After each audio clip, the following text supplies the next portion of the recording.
नमस्कार, टीवी 9 राजस्थान पर आज की इनसाइड स्टोरी के साथ मैं हूं भविष्य त्यागी। राजस्थान की राजनीति में नई सरकार के गठन के बाद भी कई ऐसे सवाल हैं जिसका इंतजार हर कोई कर रहा है और राजस्थान की राजनीति में नया घटनाक्रम फिर से पुरानी अदावतों की तरफ इशारा कर रहा है। पहला सवाल तो यह है कि राजस्थान में नई सरकार का, या यूं कहें कि सीएम भजनलाल शर्मा का कैबिनेट, नया कैबिनेट कैसा होना है और इसको लेकर क्या कोई मुख्य संदेश, कैबिनेट की रूपरेखा को लेकर कोई बड़ा संदेश प्रधानमंत्री नरेंद्र मोदी ने दिया है क्या? दूसरा सवाल यह है कि क्या बीजेपी का पूरा फोकस है वह अब 2024 के लोकसभा चुनावों तक सीमित रह गया है क्या, और इसमें कहीं ना कहीं राजस्थान की राजनीति की स्पीड या राजस्थान सरकार की स्पीड थोड़ी कम होती दिखाई दे रही है? कांग्रेस को लेकर भी कई सवाल हैं।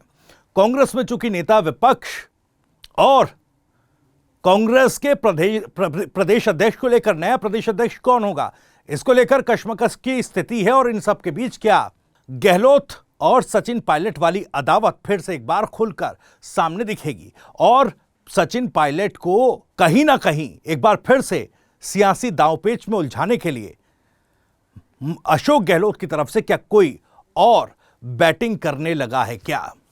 इन तमाम सवालों के जवाब देंगे और सियासी घटनाक्रमों को एक एक करके समझने की कोशिश करते हैं।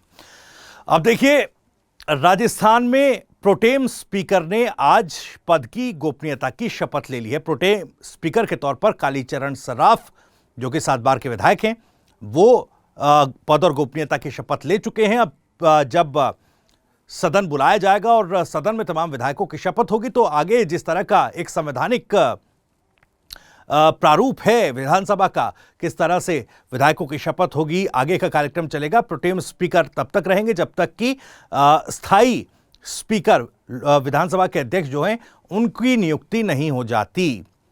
खैर, इसके अलावा जब मैंने कहा कि क्या बीजेपी का पूरा फोकस लोकसभा चुनाव तक सिमट कर रह गया है क्या, इस पर मैं आऊंगा। लेकिन उससे पहले आपको बता दूं, प्रधानमंत्री मोदी ने नई कैबिनेट के गठन को लेकर क्या बड़ा संकेत दिया। ऐसा हम इसलिए कह रहे हैं क्योंकि एक अखबार को दिए गए इंटरव्यू में प्रधानमंत्री नरेंद्र मोदी ने साफ कहा कि देखिए, 3 राज्यों में जो मुख्यमंत्रियों और उप मुख्यमंत्रियों का चुनाव किया गया है वो इस आधार पर किया गया कि कुछ लोग जो हैं, कुछ नेता जो हैं वो खुद की मार्केटिंग करते हैं, उनका इतना नाम, इतना कद बड़ा हो जाता है कि कुछ प्रतिभाएं जो हैं वो नीचे दबकर रह जाती हैं। वो मेहनती होते हैं लेकिन उस बड़े नेताओं, बड़े कद के नेताओं के ऑरा से ऊपर नहीं उठ पाते। ऐसे प्रतिभावान, ऐसे प्रतिभाशाली लोगों को आगे लाने की जरूरत थी और इसी आधार पर मुख्यमंत्री और उप मुख्यमंत्रियों के चुनाव किए गए। अब सवाल ये उठ रहा है, क्या ये जो सिलसिला है क्या वो कैबिनेट के विस्तार में भी, क्योंकि देखिए कैबिनेट का गठन तो हो चुका है, मुख्यमंत्री और उप मुख्यमंत्रियों ने शपथ ले ली है, अब कैबिनेट एक्सपेंशन में भी राजस्थान के क्या वही फॉर्मूला जिसका जिक्र प्रधानमंत्री मोदी अपने इंटरव्यू में कर रहे थे, क्या वही फॉर्मूला दिखाई देगा और फिर से कई ऐसे चेहरे कैबिनेट में शामिल किए जाएंगे जिनकी चर्चा ना आपने सुनी हो और ना हमने। हो सकता है कि पहली बार विधायक चुनकर आए नेताओं को कैबिनेट में जगह दे दी जाए और हो सकता है कि युवा चेहरे और जो वाकई ग्राउंड पर काफी ज्यादा सक्रिय हों लेकिन बड़े नेताओं में उनकी गिनती ना होती हो, ऐसे नेताओं को भी क्या कैबिनेट में जगह दी जा सकती है। अब कैबिनेट के गठन को लेकर भी, माफ कीजिएगा, कैबिनेट एक्सपेंशन को लेकर भी कई तरह की चर्चाएं चल रही है, कई नामों का जिक्र भी है, लेकिन प्रधानमंत्री मोदी का संकेत एक दूसरी तरफ भी इशारा कर रहा है। अब आते हैं 2024 पर फोकस बीजेपी का क्या सिमट कर रह गया है। अब देखिए, नई सरकार का गठन हो चुका है और जनता ये उम्मीद कर रही है कि फौरी राहत देने वाले फैसले नई सरकार जरूर लेगी। मसलन 450 रुपए में गैस सिलेंडर, जिसका ऐलान अपने मैनिफेस्टो में बीजेपी ने राजस्थान के लिए किया था, मोदी की गारंटियों में किया था, क्या वो जल्द से जल्द लागू कर पाएगी क्या सरकार? लेकिन उससे पहले सवाल उठ रहा है कि कैबिनेट में देरी हो रही है तो फिर ये फैसले कब लिए जाएंगे। और इससे इतर, चूंकि आपको याद होगा किसानों का मुद्दा भी इन चुनावों में बीजेपी ने काफी ज्यादा भुनाया है। इसके अलावा महंगे पेट्रोल डीजल की बात भी बीजेपी ने राजस्थान में की है। अब देखिए, बाकी राज्यों की तुलनात्मक दृष्टि में देखें तो बाकी राज्यों से लगभग 10 रुपए के आसपास ज्यादा महंगा पेट्रोल डीजल राजस्थान में मिलता है। और इस मुद्दे को खूब बीजेपी के तमाम नेताओं ने राजस्थान में भुनाया।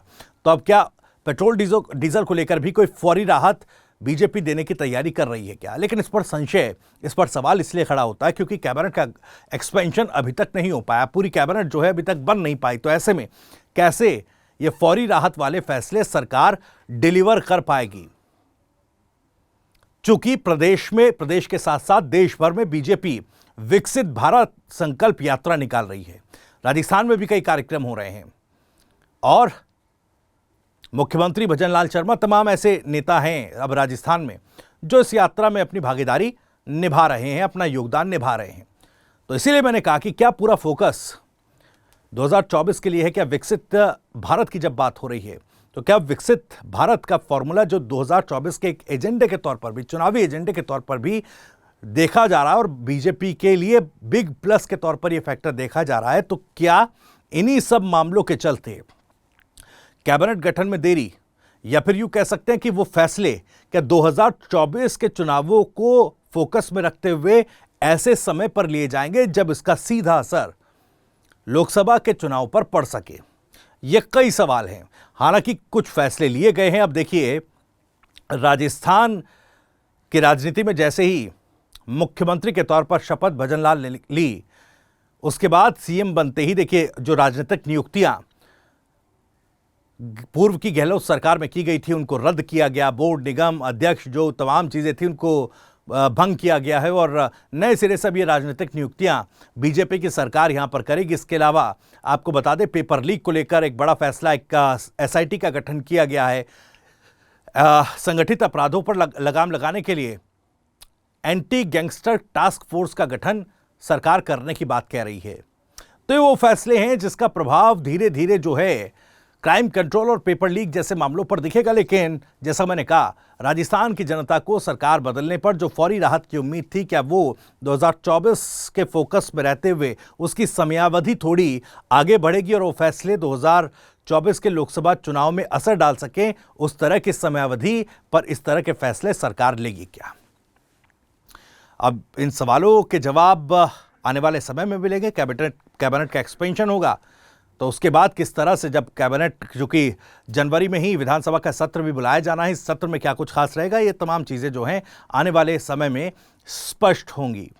अब दूसरी तरफ आते हैं, कांग्रेस की तरफ रुख करते हैं। कांग्रेस में देखिए, प्रदेश अध्यक्ष कौन होगा, ये सवाल उठने लगा। गोविंद सिंह डोटासरा के बाद क्या नए चेहरे को मौका दिया जाएगा प्रदेश अध्यक्ष के तौर पर कमान संभालने के लिए? और उससे पहले नेता विपक्ष की कुर्सी पर कौन बैठेगा? नेता विपक्ष का पद जो है वह ऐसे भी महत्वपूर्ण होता है कि चेहरा सरकार का होता है। तमाम मुद्दे जो हैं, चाहे सरकार की नाकामियां हों या सरकार की तरफ से जो कार्य नहीं किए गए, उन मुद्दों को सदन के पटल पर उठाने वाला व्यक्ति नेता विपक्ष होता है। और उसी जब मजबूती के साथ नेता विपक्ष मुद्दे उठाता है तो वो कहीं ना कहीं विपक्ष के मुद्दे राजनीति के केंद्र में भी आते हैं। और साथ ही साथ इसलिए भी जरूर देखिए, नेता विपक्ष का पद चूंकि कैबिनेट मंत्री की तर्ज पर होता है और कई सुविधाएं जो हैं, चाहे सरकारी स्टाफ से लेकर या यूं कहें कि जो सरकारी सुविधाएं हैं, कैबिनेट मंत्री दर्जे वाली तमाम सुविधाएं नेता प्रतिपक्ष को मिलती हैं। इसके अलावा कई ऐसी जो नियुक्तियों की कमेटी होती हैं, जो चाहे मुख्य सूचना आयुक्त हो, सूचना आयुक्त हो, लोकायुक्त हो, इनकी नियुक्तियों को लेकर जो कमेटी बनाई जाती है उसके भी मेंबर नेता विपक्ष होते हैं। तो उनकी भूमिका इस नजर से भी काफी ज्यादा महत्वपूर्ण होती है।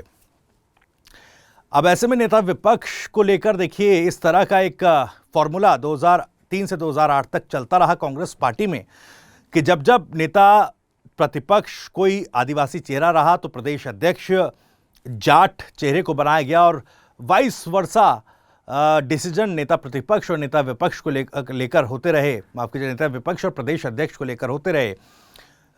अब ऐसे में 2013 में जब सचिन पायलट को प्रदेश अध्यक्ष बनाया गया था तब ये फॉर्मूला कहीं ना कहीं टूटा, लेकिन अब कई चेहरे नेता विपक्ष को लेकर सामने आ रहे हैं। महेंद्रजीत मालवीय का नाम आदिवासी चेहरे के तौर पर है, राजेंद्र पारिक ब्राह्मण चेहरे के तौर पर हैं, गोविंद सिंह डोटासरा को भी नेता विपक्ष बनाया जा सकता है, इस तरह की चर्चाएं हैं। सचिन पायलट का नाम भी है, हरीश चौधरी का नाम भी है। अब ऐसे में सबसे पहली नज़र तो यही रहेगी कि नेता विपक्ष किसको बनाया जाता है। हालांकि अब देखिए, नेता विपक्ष का ये पद है, दूसरी तरफ सचिन पायलट क्या प्रदेश अध्यक्ष बनाए जाएंगे, एक सवाल भी सबसे अहम खड़ा है।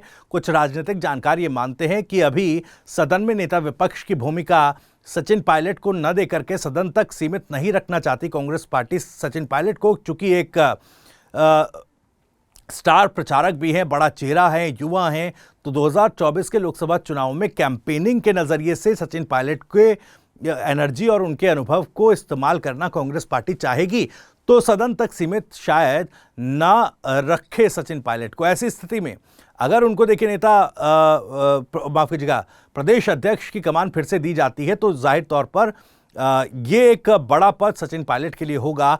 अब ऐसे में देखिए, फिर से अब इन दोनों ही पदों के लिए नेता प्रतिपक्ष और कांग्रेस के प्रदेश अध्यक्ष पद को लेकर जो जद्दोजहद कांग्रेस पार्टी में चल रही है, इसमें भी कहीं ना कहीं गहलोत और पायलट वाली अदावत सामने आ सकती है। और क्या आ रही है, यह भी मैं आपको बताऊंगा मैं ऐसा क्यों कह रहा हूं। क्या फिर से वो जंग छिड़ गई है? अब देखिए, अगर नेता माफ कीजिएगा प्रदेश अध्यक्ष के तौर पर सचिन पायलट सामने आते हैं, तो फिर से सत्ता जो कांग्रेस की जो सत्ता है और जो ताकत, या यूं कहें जो केंद्र है ताकत का, वो पूरी तरीके से सचिन पायलट की तरफ डाइवर्ट होगा। और माफ कीजिएगा पूर्व मुख्यमंत्री अशोक गहलोत ऐसा बिल्कुल नहीं चाहेंगे। नेता प्रतिपक्ष के तौर पर भी सचिन पायलट की भूमिका काफ़ी अहम हो सकती है, तो उसमें भी कहीं ना कहीं ये देखा जा रहा है कि गहलोत साहब चाहेंगे कि उनके खेमे का कोई जो विधायक है वो नेता प्रतिपक्ष बनाया जाए। अब आदिवासी चेहरा महेंद्रजीत सिंह मालवीय का नाम है, वो भी गहलोत गुट के माने जाते हैं, और राजेंद्र पारिक जिनका नाम आ रहा है ब्राह्मण चेहरे के तौर पर, वो भी गहलोत गुट के ही माने जाते हैं। अब देखिए, एक YouTube चैनल को दिए इंटरव्यू में पूर्व राज्यपाल सत्यपाल मलिक ने एक बड़ी बात कह दी।